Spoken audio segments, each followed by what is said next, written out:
Daloli ne kawai Fati Muhammad ta shaƙa take yi wa Atiku Abubakar kamfen. Assalamu alaikum warahmatullahi wabarakatuh.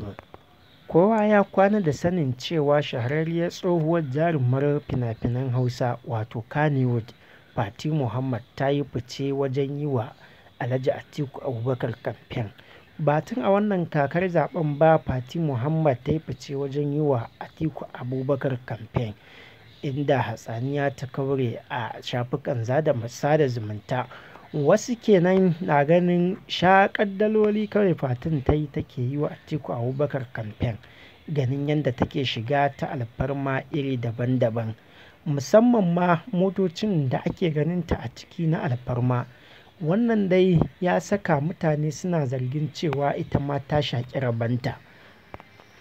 Wasu kuma na ganin cewa ba haka ba ne ba, kowa ya samu dama ya dama, ita kuma gashi tana damawa da damar tata.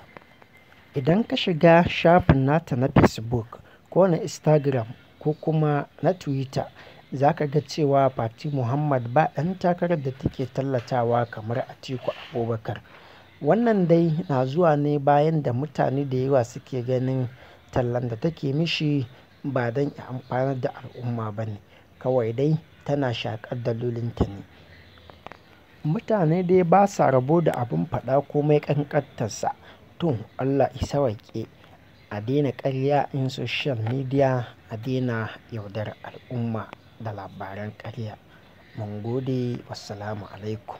Ku danna mana subscribe domin samun sababbin shirye-shirye. TG TV.